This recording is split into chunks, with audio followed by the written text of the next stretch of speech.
Sérgio Santos Mendes was born on February 11, 1941, in Niterói, a city across the bay from Rio de Janeiro, Brazil. He would grow to become one of the most influential musicians in the world, blending Brazilian music with jazz, funk, and pop to create a sound that transcended cultural boundaries. His career spanned over 6 decades, during which he introduced the world to the unique rhythms of bossa nova Brazilian jazz, garnering fans from every corner of the globe.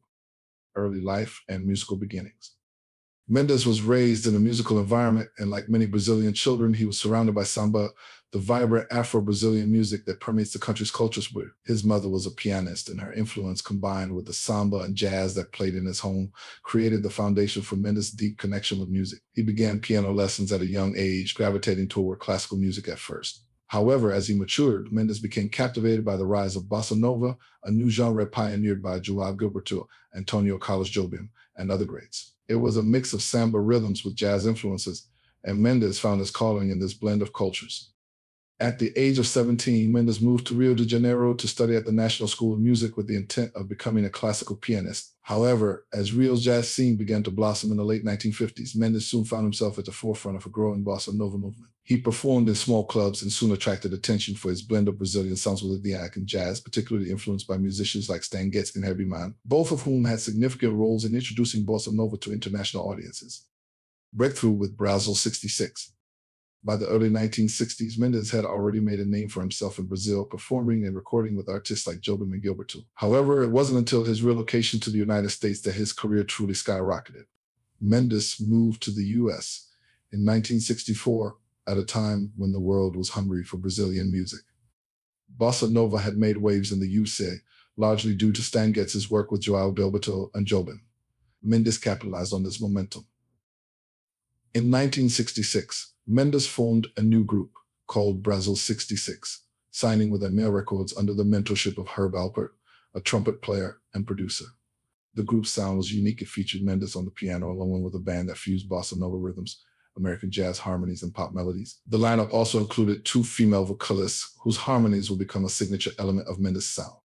The group's first album, Herb Alpert President Sérgio Mendes Brazil 66, was an instant success. It included the song Mascunada, which became one of Mendes' most iconic tracks and introduced his music to an international audience. With its infectious rhythms and catchy melodies, the song became a global hit and remains synonymous with Mendes' name. Over time, Mendes would collaborate with an array of international artists, including Stevie Wonder, Justin Timberlake, and the Black Eyed Peas, showcasing his ability to stay relevant across generations and genres. Challenges and evolution.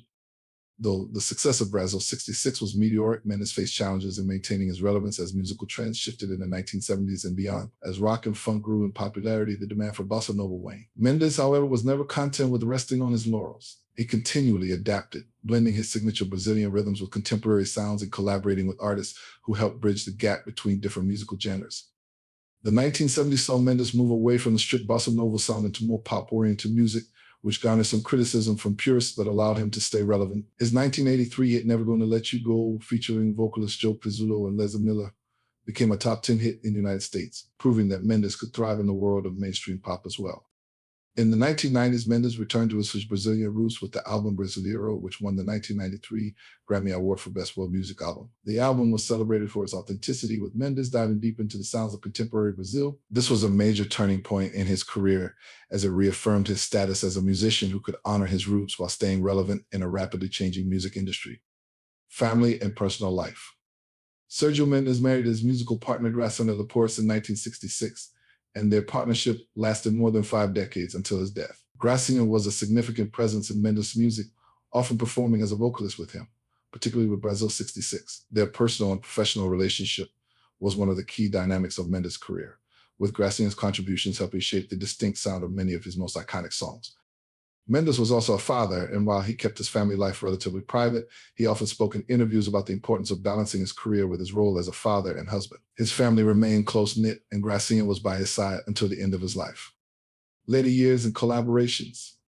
Mendes continued to evolve as a musician well into the 21st century. In 2006, he released the album Timeless, produced by a Black Eyed Peas. The album was a celebration of Mendes' long career and featured collaborations with contemporary artists like Justin Timberlake, Erykah Badu, and the Black Eyed Peas. The reimagined version of Masquerada from the album became a hit once again, exposing Mendes to a new generation of fans.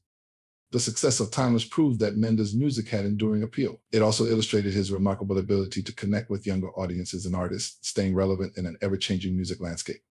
In 2012, Mendes was nominated for an Academy Award for his work on the song Rio and Rio from the animated film Rio, further cementing his legacy as a versatile and enduring talent. He also continued to tour globally, delighting audiences with his energetic performances and signature blend of Brazilian resin and American pop. Struggles with health and death. In the years leading up to his death, Mendes continued to perform and create music, but his health began to decline as he battled the effects of long COVID. Mendes had contracted the virus in 2023, and while he recovered from the initial illness, he continued to suffer from lingering symptoms. These included fatigue and respiratory issues, which ultimately led to his passing on September 5, 2024, at the age of 83, 8 Source 9 Source. Mendes' death marked the end of an era in Brazilian music. His contributions to bossa nova and jazz were immeasurable, and his ability to blend cultures and genres left an indelible mark on the world of music. Tributes poured in from musicians, fans, and cultural figures around the world, all of whom celebrated the life of a man who had brought the sounds of Brazil to a global stage. Legacy. Sérgio Mendes' legacy is one of innovation, perseverance, and cultural exchange. His music transcended borders, blending the sounds of Brazil with the rhythms and harmonies of jazz, funk, and pop. He was instrumental in popularizing bossa nova, a genre that remains influential today. Beyond his musical contributions, Mendes was a trailblazer who introduced the world to the richness of Brazilian culture. Even in the face of shifting musical trends and personal health challenges, Mendes remained an ever-present figure in the music industry. His ability to adapt and evolve while staying true to his roots ensured that his music would remain relevant for generations to come. Mendes' work with Brazil 66, his collaborations with contemporary artists, and his Grammy-winning albums have left an enduring legacy that will continue to inspire musicians and listeners alike. As the world mourns the loss of one of its greatest musical icons, Sérgio Mendes' music will live on, continuing to bridge cultures and bring joy to all who hear it. His life was a testament to the power of music to transcend boundaries, and his death marks the end of a remarkable journey through sound, rhythm, and harmony.